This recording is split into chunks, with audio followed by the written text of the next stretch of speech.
De retour à Entre nous, exclusivement sur les ondes de TV Radius. Bon, on vient de parler de l'Université Saint-Paul, mais là, justement, après l'université, il faut chercher un emploi, justement. Et on en parle avec André Martineau, qui est experte en gestion de carrière et directrice d'Evolu Pro. Elle vient nous parler, justement, de l'ordinateur, qui est notre meilleur outil pour la recherche d'emploi. Mais c'est logique, André, je me semble, tout se fait sur Internet aujourd'hui, là. Tout se fait sur Internet et comme on mentionnait, ce qui arrive, c'est que souvent, les gens plus âgés, 40 ans et plus, ont plus de résistance face à certaines stratégies à avoir pour leur recherche d'emploi. Et lorsque j'étais venue à ma dernière chronique, on avait parlé des fameux mots-clés, du fameux référencement Internet, et c'est ça qui... ça a suscité beaucoup de questions. Et ce que j'ai remarqué, c'est que les gens ne soupçonnaient pas... Ils sont capables de dire, oui, moi, je vais postuler en ligne, moi, je vais envoyer ma candidature, mais ils ne soupçonnent pas que de l'autre côté, lorsqu'ils envoient leur candidature, c'est un ordinateur qui leur répond. Oui, oui, oui. Alors, ils doivent apprendre à communiquer à un ordinateur. Mais là, c'est là que tu veux dire les mots-clés. Donc, les mots-clés doivent être dans notre CV, dans notre lettre de présentation. Comment je fais pour me démarquer? Là? Les mots-clés sont souvent dans l'annonce. OK, c'est ça. Parce que, dans le fond, la personne, le comité de sélection qui crée l'annonce vont utiliser ces mots-clés-là pour programmer l'ordinateur qui va faire le balayage de la candidature, le scan. Oui, c'est ça. Qui va faire le balayage et dire, ah, OK, on cherche quelqu'un qui a un baccalauréat. On va chercher dans la candidature le mot baccalauréat. Le mot baccalauréat. OK. Donc, quand on postule, c'est une des stratégies qu'on doit absolument comprendre, qu'on n'écrit plus nécessairement pour le gestionnaire. C'est sûr, le gestionnaire, à un moment donné, va finir par le lire, la candidature. Mais la première étape est de plus en plus... on écrit pour un ordinateur. On écrit pour un ordinateur. Oh là là, c'est un peu... C'est difficile. C'est très difficile. Il y a beaucoup de candidatures qui sont rejetées parce que, justement, les gens ne sont pas au courant de ça. Il y a ça qui est très important au niveau de l'ordinateur. L'autre chose que je tiens aussi à partager comme information, c'est que... le Journal Les Affaires a publié en janvier dernier une étude auprès des recruteurs. Et ce qui sortait comme information, c'est que 72 des entreprises embauchent à partir de leur site carrière. Oui, OK. Donc, ça veut dire, ça change aussi la donne au niveau de la recherche d'emploi.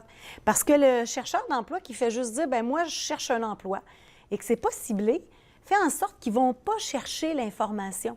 Okay. Ça fait en sorte que lorsque vous voulez un poste pour une certaine compagnie, il faut aller régulièrement sur leur site.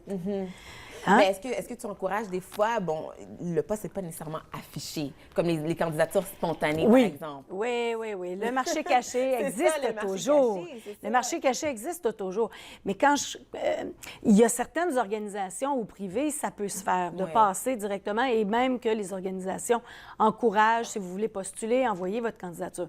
Mais si on pense à la fonction publique fédérale, il y a un processus, les gens doivent postuler en ligne.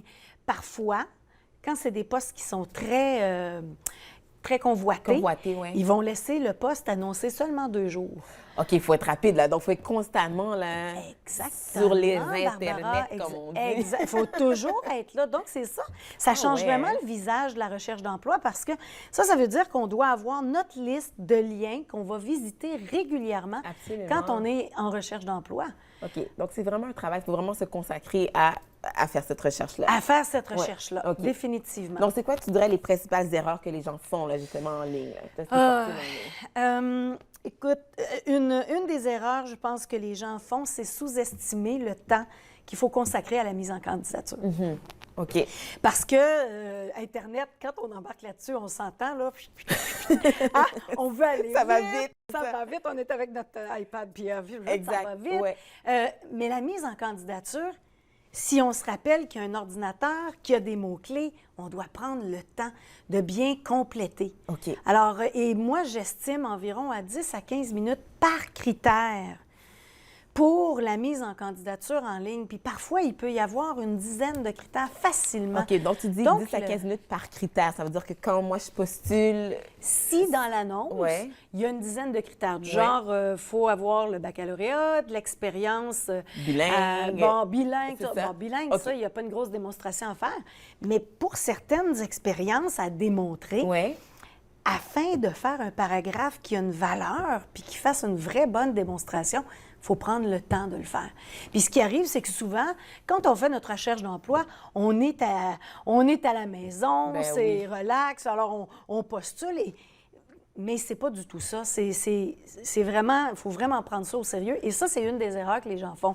Ils s'attendent à ce que ça aille vite, ils font ça rapidement et les résultats sont pas là. Et c'est là que ça devient décevant parce que la recherche d'emploi, on s'entend, on le fait toujours dans nos temps libres, tu sais, entre nous, là. Oui, c'est vrai. Entre nous, là, Entre nous. On fait ça dans nos temps libres. on fait ça dans nos temps OK. libres, entre deux activités, mais ça doit pas se faire trop vite. D'où l'importance qu'on dit pour chaque poste qu'on postule, il faut adapter sa lettre entre autres pour chaque poste. Bien, OK. alors, en l'adaptant, déjà là, on estime, tu sais, c'est ça. on voit définitivement qu'il faut mettre du temps.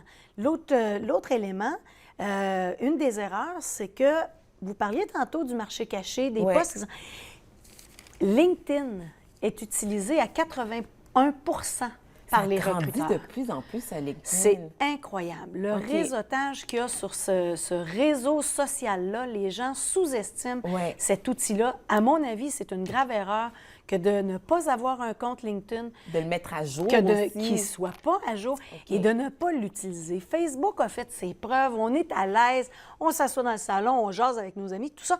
Mais au niveau professionnel, à mon avis, c'est une des erreurs qu'une majorité font, c'est de négliger ce réseau social-là qui permet d'ouvrir les portes et une visibilité à l'ensemble de notre réseau.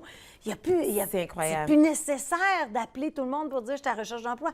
On l'écrit sur notre profil et tout le monde le sait. Alors, ça, c'est une erreur de sous-estimer la valeur de LinkedIn. Il nous reste 10 secondes. Tu as un webinaire qui s'en vient. Oui, mon 10 secondes pour webinaire, le dire. 7 étapes pour postuler en OK. ligne. C'est un webinaire qui est pour s'inscrire, vous avez juste à écrire à info@commercial-evolupro.com. Et on va sur ton site web aussi Oui. pour les temps. Merci beaucoup, André. Ah, merci à Martineau. toi, On se Barbara. voit le mois prochain. Nous, on fait une définitivement. courte pause et ça se poursuit entre nous exclusivement sur les ondes de TV Rogers.